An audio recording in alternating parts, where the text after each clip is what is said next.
We continue to monitor the progress being made at the Tortola Pier Park as the momentum builds in anticipation of the December 22nd grand opening. And we spoke with architect and project manager Dion Stout. We're finishing up the last set of buildings that we're working on. We have about 4 buildings on the go, and we have a completion target of November 30th for those buildings, and in hopes to have them tenanted by December 22nd, the grand opening that you just mentioned. So are you satisfied with the quality of the work and the speed of the work at the moment? Well, if you look at the key, 1 year ago there was nothing out there. Yes. And in less than a year, you could see the substantial amount of work that has happened. That is something that's not typical in the Caribbean, much less the BVI. So I must say I'm very proud of all the contractors that have worked on the site today. In my research, I noticed you had an April 1st completion date, and of course that was adjusted given various constraints. What would have led to that? Well, the project itself had a late start, as we all know. And also we had a full season last year, which we had to work around the ships coming, etc. So things was off schedule a little bit, but we did meet that April 29th deadline that was set, which we opened the pier, and we're striving to meet this December 22nd deadline in a couple of weeks. So if you were to take us back a bit, Stout, when ground was broken for this particular project to where we are today, what is your take on the timeline between groundbreaking and completion of the pier and now heading for the grand opening of the pier park? It's a fast-track project. Yes. It's probably the fastest ever done in the history of the BVI. And it's less than 18 months since we broke ground until we're here to this plateau. And a project of this magnitude where we created a new city is not an easy feat. So to be where we're at today, much less where we're going to be on December 22nd, is a great accomplishment. After the completion of the cruise pier in April this year, the BVI Ports Authority focused on completing the adjacent landside development known as Tortola Pier Park.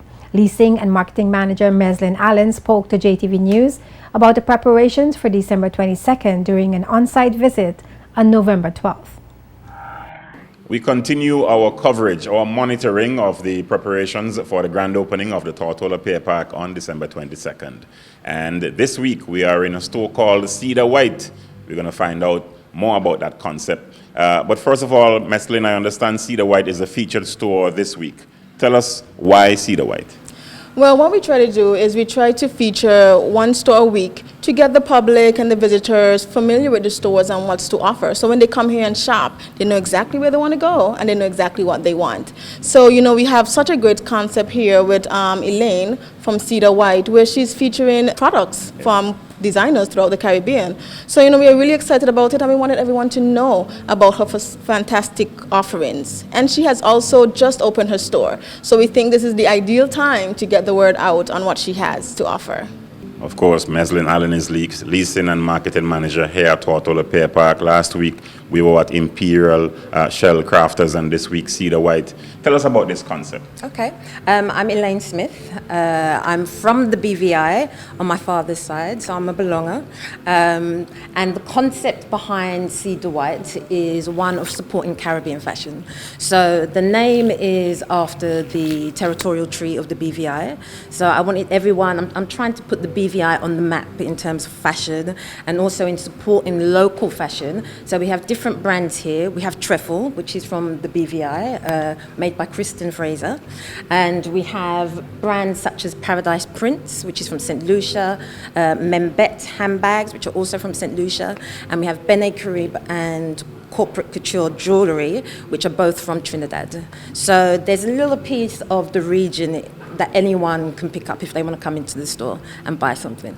Well, that sounds great. So you're going to give the visitors coming to the Virgin Islands, coming to Tortola Pier Park, a taste of the Caribbean pretty much right here at Cedar White. Yeah, that's the idea. I want people to get to know what we can produce locally. So it's not just things made in China. It's not just souvenirs. You can actually pick up something that is made and designed in the Caribbean to take back with you.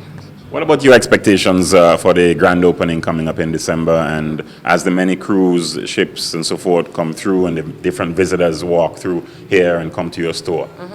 I'm really looking forward to it. It's going to be a very exciting time. It will be great to see all the other stores open as well, because that will just bring in the customers and, provide a full offering for everybody coming here.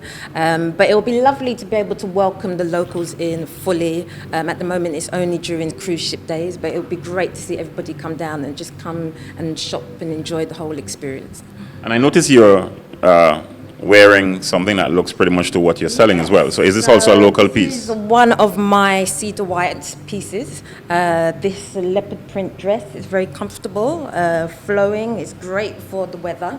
Keeps you cool, and also you can buy it in store. We've had a couple of tourists in, and we've also had some local people in, which has been really exciting, and they're really happy to be able to come here and see a slightly different offering than what they're used to. So they're excited to be able to buy something from the Caribbean. Thank you very much, Elaine. We will continue as best as we can to feature, or at least to capture the various stores being featured here, the stores of the week, as the Tortola Pier Park management team gets ready for the grand opening on December 22nd. For the time being, Sean Rose for JTV News.